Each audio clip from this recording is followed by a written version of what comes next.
Some guy in his basement's going to tell you what anime you should watch? Well, yeah, kinda. Let's talk about that.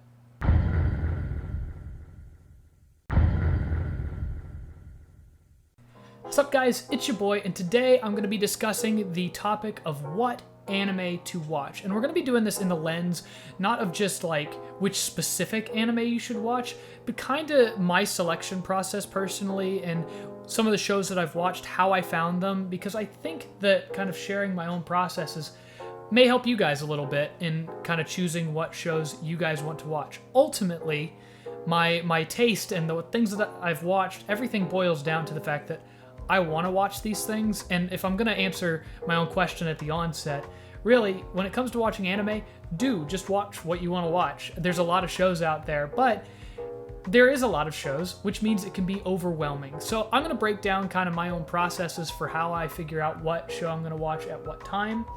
And before I do that, I am going to say one quick thing, and you already know what it is. Go ahead and click the buttons down below. It would really help me out. The one says like and it's got the little thumbs up. The other says subscribe. If you've not clicked it before, you can always click it for the first time now. That all said, let's get straight into the actual kind of content part of this. And that's going to be some of the shows that I've watched, how I found them, got into them, maybe some other shows that I found in those same genres, how I found those, that kind of thing. Because my anime journey, a lot of people would probably think just by looking at my channel that I've been doing this for like watching anime for years, right? Like I've been watching anime since I was a little kid, grew up on Pokemon and Yu-Gi-Oh! And yes, I did, but then maybe after I did that, moved on and watched Naruto and Dragon Ball, and then, maybe watched some intermittently in between there. But that's not really the case. As I said, I did watch Pokemon. I did watch Yu-Gi-Oh! As a kid, but I didn't really think of those as anime at the time. And, I watched them dubbed. I don't watch dubbed anime now. I watch subtitled nearly exclusively. So with that said, it's like, when did I get into it? How did I get into it? What was the show that got me into anime? Well, it's actually interesting how I kind of figured out that it's not just some funny little cartoon thing, but there's actually a little bit more to it. In 2020, as a certain pandemic was happening, I decided I was going to look around and find something to watch, right?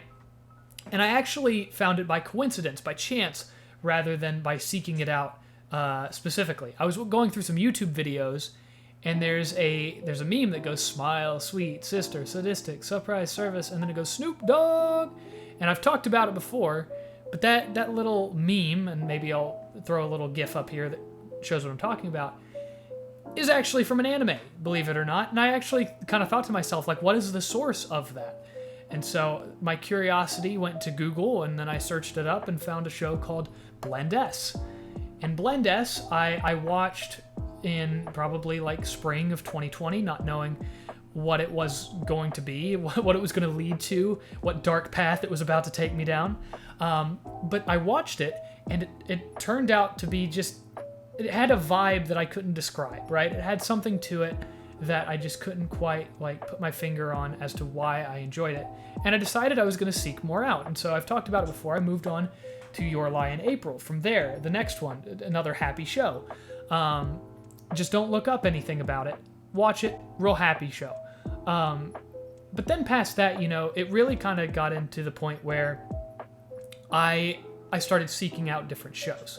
And now I've watched over 50 different things, if you include OVAs and movies and all the different content that I've watched since 2020.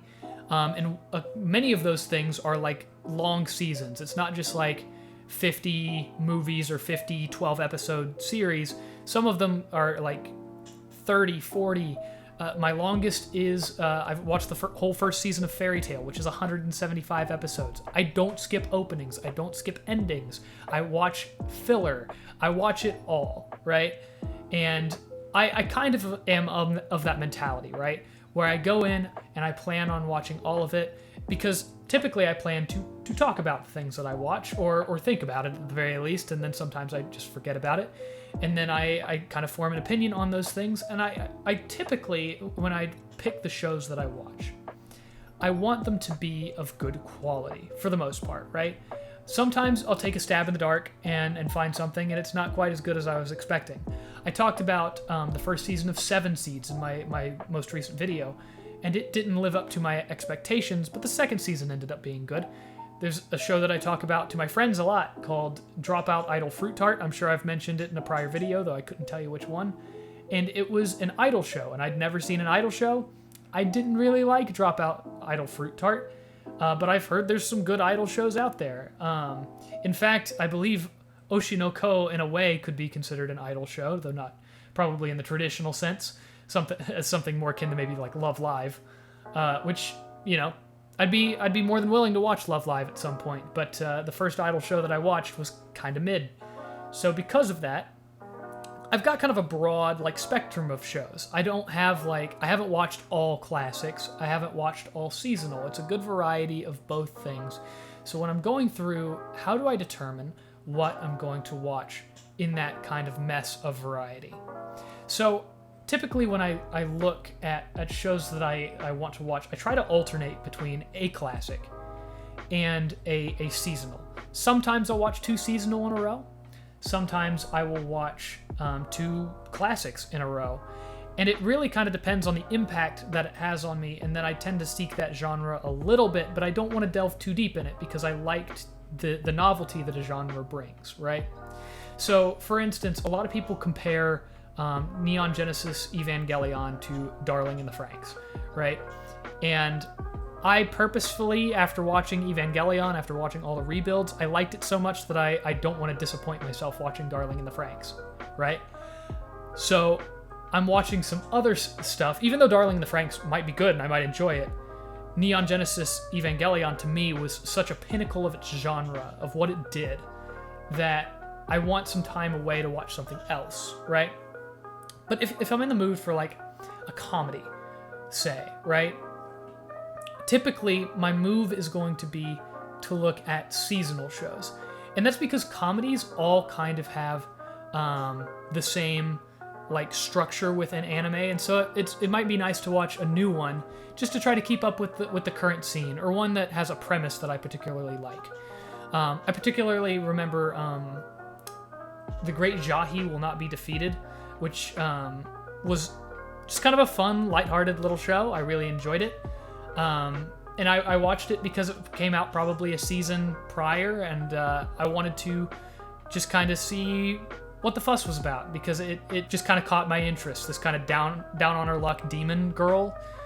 I wanted to know what the premise of that was, but it was newer, and there's plenty of other kind of one-trick pony comedies, and that was a particularly good one.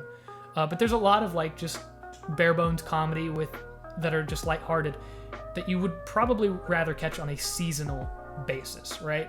So if you're like, maybe try something funny, maybe see what the latest comedy is, or one that came out just a season ago, if you like watching things that are already completed, and that way you'll have something fresh, right?